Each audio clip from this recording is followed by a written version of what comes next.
Hi there. The large thing on the bench is a vintage signal generator, a Farnell DSG2 to be exact. I bought it for parts and it looks as if it has seen better days. Let's find out if it works. The mains connection is through my light bulb current limiter, which did not fit into the picture. Check out my video on that if you want to build one of these essential devices when dealing with unknown mains power devices that may blow up. Well, this one doesn't, no magic smoke either, and the light bulb stays dark. So far so good, but not much is happening. Let's give it some amplitude. Judging from the meter bouncing around, that pot is very scratchy.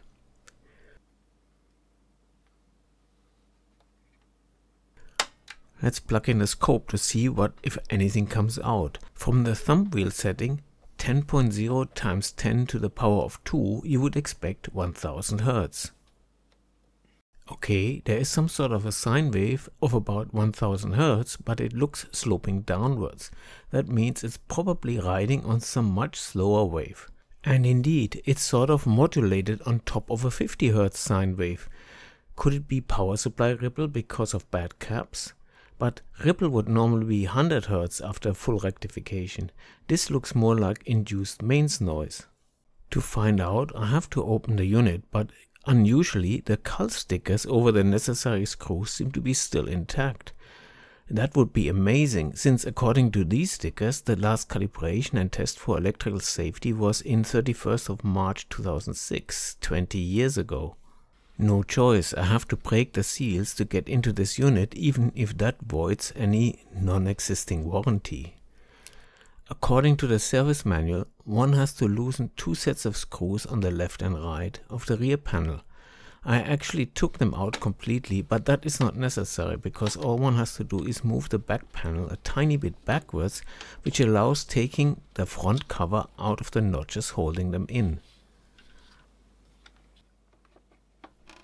And the same goes for the panel on the underside. The service manual includes an overview of how this function generator is designed. At its core, it's a 5-bit up-down counter. With 5 bits you can normally cover a range of 0 to 31, but this counter is only going to 30. The counter output is used to look up 8-bit amplitude values of a sine curve stored in ROM, which are then fed to a digital to analog converter. But the ROM stores only the first quarter of a complete sine curve. All this flip-flop and 0 and 30 detection circuits means that the counter is first counting up, generating the first quarter, then down from 30 back to 0, generating the second quarter, and then the output voltage is inverted, and when the counter goes up again, it generates the third quarter, and finally counting down again for the fourth quarter. A complete sine curve thus consists of 4 times 30 or 120 steps. The filter circuits get rid of the harmonics caused by these steps in the synthesized sine curve. The frequency of the sine curve is of course 120 times slower than the clock frequency of the counter. The clock comes from a voltage-controlled oscillator or VCO, which can get its controlling voltage from an external input or an analog potentiometer or a PLL synchronizing it with a divider set by thumb wheels and clocked from a fixed crystal oscillator. The VCO is using the exponent setting in the thumb wheel, so for example an exponent of +3 allows selection between 1 and 9.999 kHz on the thumb wheel, and the same range is covered by the analog 0 to 10 volts of the VCO. Pretty elaborate, since this is all done in hardware using standard components, no microprocessor or FPGAs or stuff like that. Not shown on this block diagram is the GPIB interface board, which was, I believe, an option, but it is present in mine. Let's have a good look at the underside. The PCB on the right is the synthesizer board, but the manual calls it the logic board. All of the chips are socketed, which will greatly simplify repairs. On the other hand, sockets themselves can cause problems due to tarnished contacts. The logic board has the up-down counter and the ROM with the sine values, as well as the logic to flip the counter direction and to signal the analog board if the sine value output needs to be inverted. On the left we have the analog board, which contains the power supply, the op amps that flip the sign polarity, and the filter circuits. For each range, an appropriate filter is selected using the 5 white relays on the PCB. Lastly, the output signal is amplified to be fed into the attenuator, and the rectified output signal drives the level meter on the front panel. Before moving on, note the 3 circles on the PCB. These are the outlines of the 3 main smoothing capacitors which are on the other side of the PCB. There are also 3 fuses. 3 caps and fuses, but there are actually 5 voltage rails. The 3 main smoothing caps are these here in the schematic, and each is followed by a fuse. The top one should produce about 40 volts DC, which is then regulated down using a conventional Z diode and series transistor to produce a stabilized 25 volts used for the output amplifier, and to feed a standard 3-pin regulator to produce plus 15 volts for the other analog circuitry. The next section below with the second smoothing cap is almost identical, but for the negative rail it produces minus 25 volts and minus 15 volts. The third section is using its own transformer winding and a regulator to produce plus 5 volts. I should point out that the voltages in this schematic are somewhat in conflict with the text elsewhere in the service manual. For example, the plus 40 volts shown are stated as 35 volts elsewhere, and the 25 volts might be 22 volts, so I'm not quite sure what the voltage rails apart from the plus minus 15 volts and the 5 volts really should be. Let's see what we're actually getting on the smoothing caps. I'm particularly interested if there's a significant ripple voltage pointing to bad caps. The first cap is fine. Instead of 35 volts or even 40 volts, it's 31 volts DC, but it has just 0.5 volt ripple. That looks fine. The regulators for the lower voltages should be able to deal with that. The same story for the next cap. Plus 32 volts DC and 0.5 volt ripple, which should be no problem. The last cap shows just shy of 10 volts DC and 0.3 volt ripple, no problem for the 5 volt regulator. The positive rail produces 21 volts instead of 25, but I think that's actually okay. It's also practically ripple free. The negative rail has a tad above 21 volts instead of minus 25. The meter shows it as positive because of the way I connected the probes.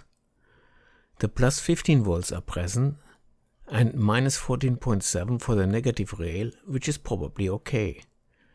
And finally about 4.9 volts for the 5 volt rail.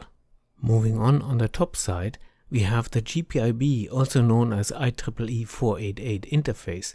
It contains the only firmware in the DSG2 in form of a dedicated GPIB protocol microcontroller.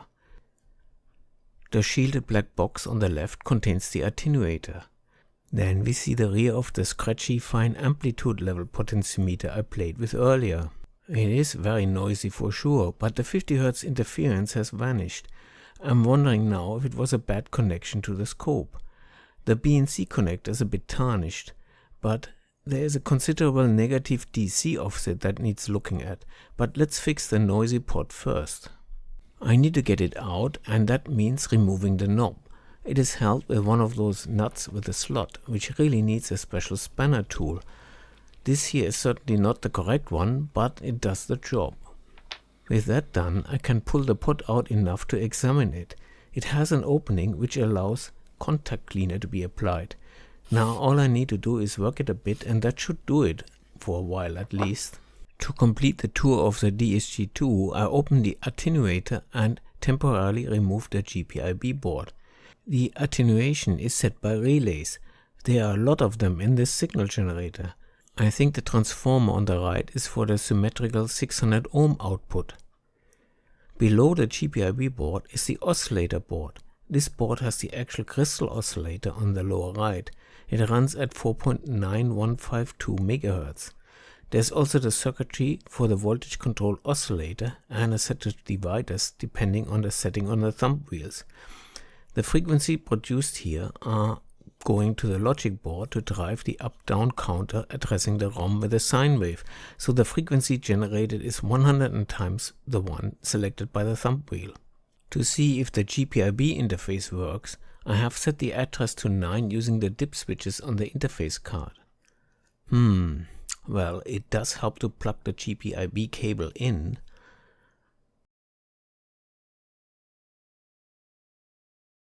Set frequency to 2 kHz. Works fine. Trying 123.4 kHz is ignored. Okay, the DSG2 only goes to 110 kHz. Actually, the real reason is that it can only understand exponents between 0 and 4, not 5. 12.34 kHz with an exponent of 4 works fine. Back to 1 kHz. Apart from frequency, the DSG2 understands attenuation commands. It's an A followed by always 3 digits, giving the value in dB with an imaginary decimal point before the third number. So A100 should be minus 10 dB.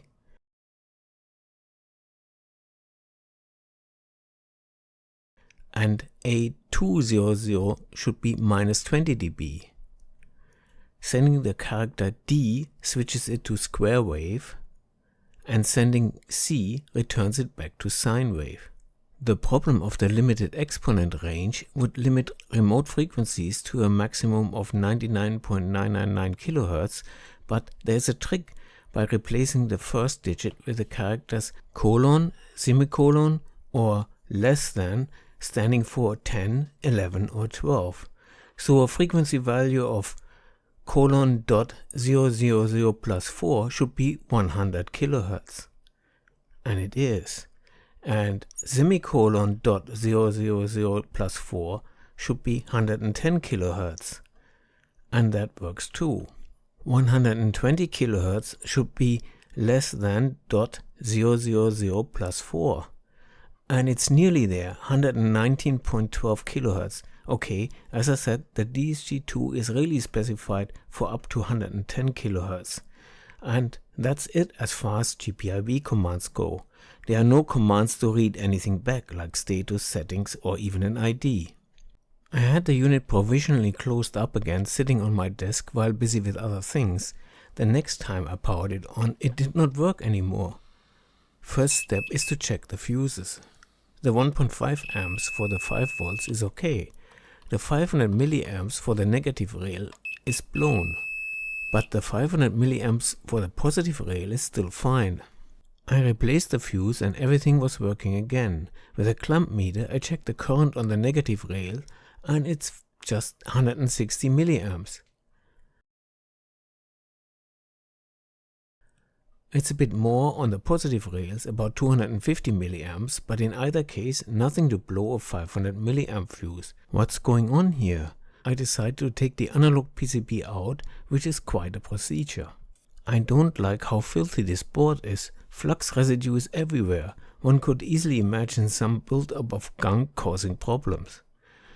And these large smoothing caps, especially the one for the plus 5 volts, it looks as if it was replaced at some time and a black botch wire has been added.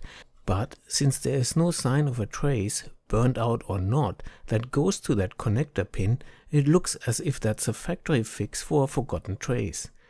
And doesn't this look like a signature? Somebody signed this off? Looking at the smoothing caps on the other side, they look okay, but the 5 volt one on the left looks different. But then it has a different value from the other ones, so that might still be factory. The rectifier section looks pretty horrible, and it certainly gets warm.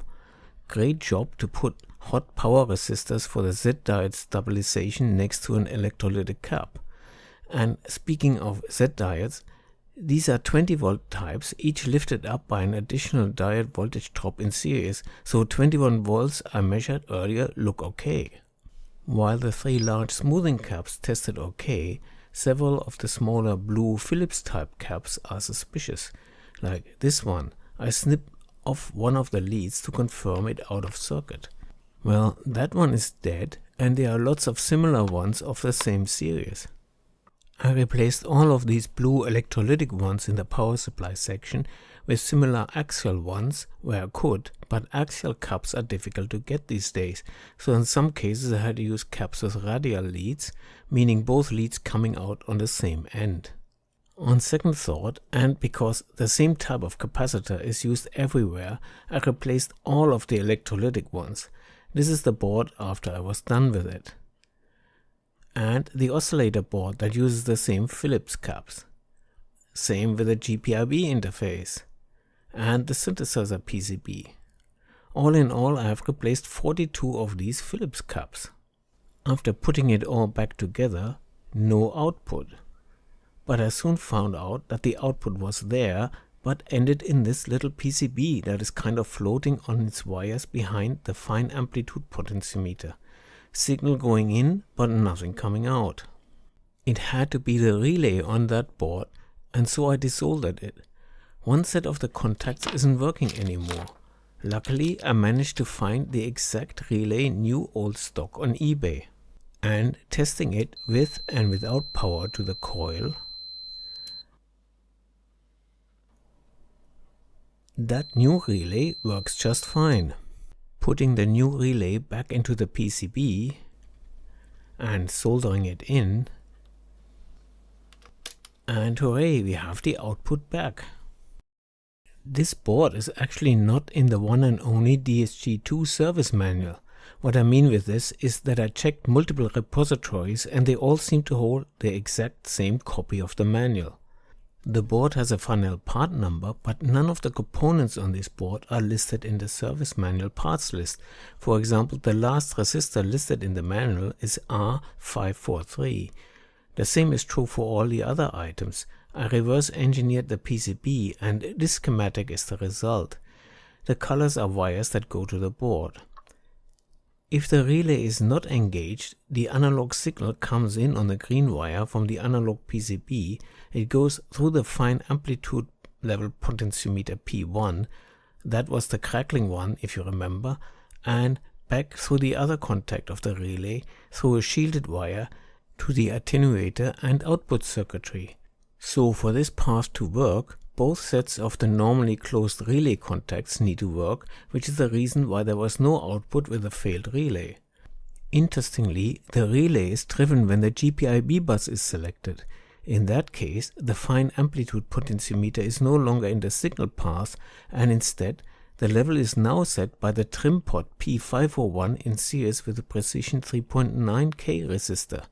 This is contrary to what the service manual states, because that claims that the fine amplitude potentiometer is still active in bus mode. Unfortunately, there is no documentation of what P501 should be set to. Clearly, the highest output value in the bus mode would be A000 or 0 dB. One would assume that the job of this board is to set the output to 0 dB, but this board seems to be purposefully designed not to allow this.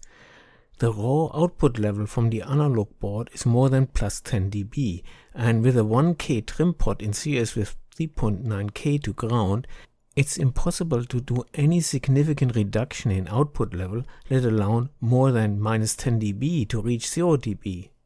The best I can do is set the pot to show 0 dB on the built-in meter, but if you really measure the output, it's actually plus 10 dB.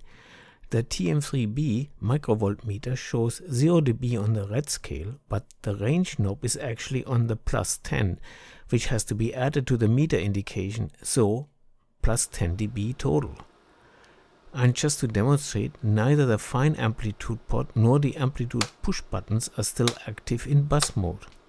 If I now command A100, meaning minus 10 dB on the GPIB, the level drops to minus 10 on the meter, and if I adjust the range to 0 dB, it shows 0 dB again.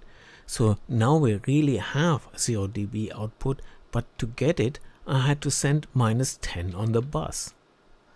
This continues all the way to A600, meaning minus 60 dB, but in fact the output level is just minus 50 dB. There's actually a bit of noise causing a slight increase. That noise gets worse at A700 or effectively minus 60 dB on the output. The TM3B actually reads minus 60 plus 1 or minus 59 dB, and at A799, which is the maximum attenuation achievable over the bus, only gets us down to minus 63.4 dB. I can't really say that I like having to command minus 10 dB more attenuation than I get, and truth to be told, I would rather prevent P501 of becoming active. Luckily, that can be easily done. The yellow wire you see here is the one bringing the plus 21 volts to the relay. Desoldering it and then isolating the blank end a bit so it doesn't cause trouble disables the relay. And so the fine amplitude pot remains active in bus mode, but the range push buttons still do nothing. Using the fine amplitude pot, I can of course create exactly the same setup as before when the relay was still active, setting 0 dB on the DSG2 instrument, which means the bus command A000 is in fact outputting plus 10 dB. But now I can lower the output further with the fine amplitude pot so that A000 is getting exactly 0 dB on the output. All I have to do is using the pot to set minus 10 dB on the DSG2. Sorry, the camera is looking at this from an angle, but the needle is really on the minus 10. It is a question of what one prefers, but with the relay disabled, I can use either setup simply by using the fine amplitude. Sending the bus command A500 now really outputs minus 50 dB.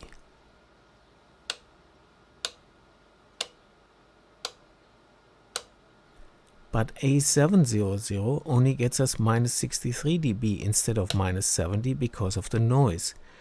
Crop clips because of the banana sockets of the balanced 600 ohm output are not quite the best way to carry such low AC voltages.